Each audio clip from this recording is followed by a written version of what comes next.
Okay, so last time we talked about how Japan attacked the United States at Pearl Harbor with the goal of knocking out the U.S. Navy and then gaining control of the Pacific Ocean.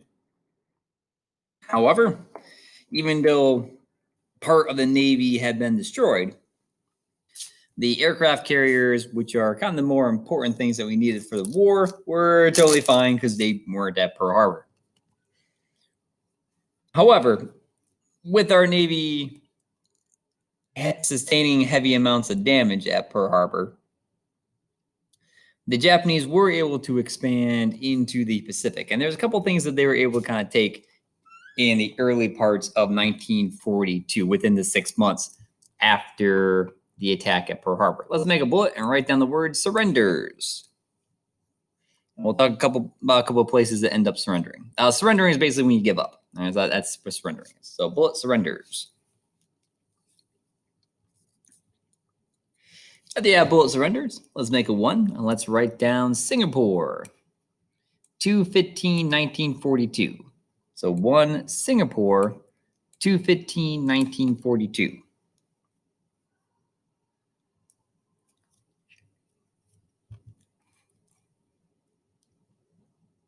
So Singapore surrendered on 2/15 of 1942. And this is the general there in Singapore. At the time period, Singapore was controlled by the British. So that's the British officers running. Make a 2. We're writing down Philippines surrender. So right after Pearl Harbor, we didn't have the Navy to extend our control of the Pacific out to the Philippines. So we had to bail on the Philippines and give it up and leave from the Philippines. So we did have to kind of bail on the Philippines right after Pearl Harbor because we had no way of really defending it from the Japanese. So we had to leave. We do end up retaking the Philippines during the war, and we do have military presence there after the war. However, we will not keep Philippines as a territory after World War II.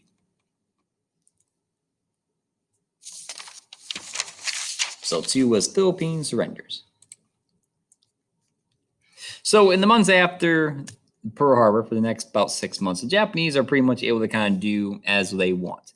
They have territory that they possess that is right next to India, all the way to the Soviet Union. They do get in a bit of a conflict with the Soviet Union that ends in kind of a draw, and they end up signing a treaty to not attack each other after kind of their draw.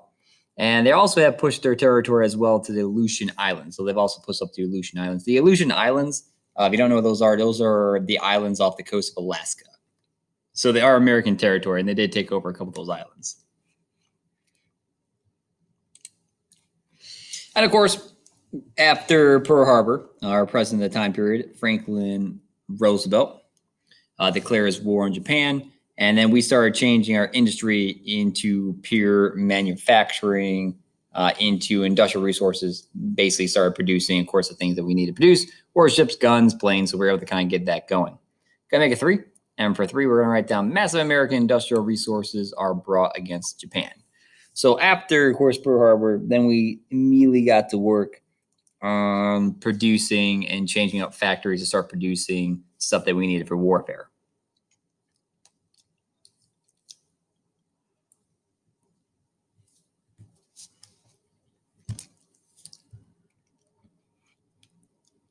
And after we started getting our industrial factories going and started producing more stuff for the military, we were also giving money and weapons to the Chinese as well. There are 2 major groups, as I talked about before. They were mainly fighting for control of China on the east side anyways.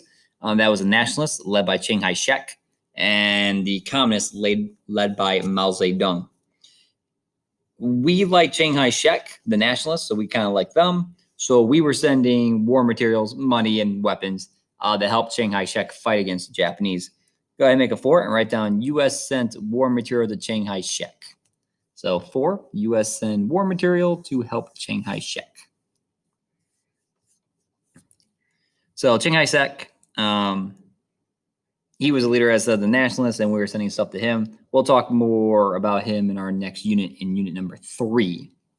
We'll talk more about Chiang Kai-shek and his war against Mao Zedong. But needless to say, the money we end up giving to Chiang Kai-shek is kind of wasted as it's put into his own personal funds and not into, using the money to fight against the Japanese. Like, what was the point of, the point of the money was for him to use against Japanese, and he doesn't. So, but anyway, guys, we did give him money to fight against the Japanese, even if he misused it.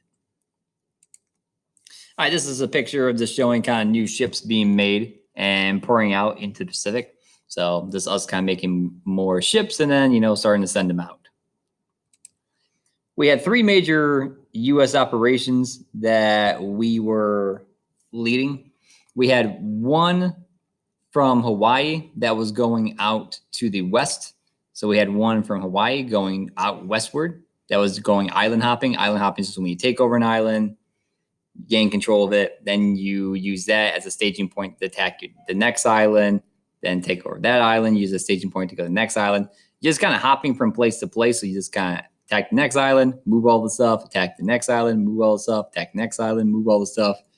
So you're not staying like holding the islands. You're just kind of hitting the island, taking it over, using that then island to attack the next island and moving all that stuff over, moving all the other stuff over. So it's a constant movement of stuff. That's what island hopping is. So we have one going out from Hawaii. So one going from Hawaii this way, out to the west. We had another island hopping group led from Australia to the Philippines. You can't see it on this map, but it'd be from Australia going north to the Philippines.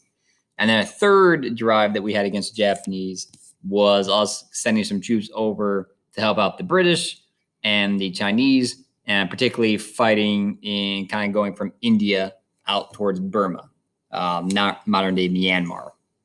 So that was kind of the other group as well, was moving from eastward from India. So we kind of had 3 different groups that we were moving.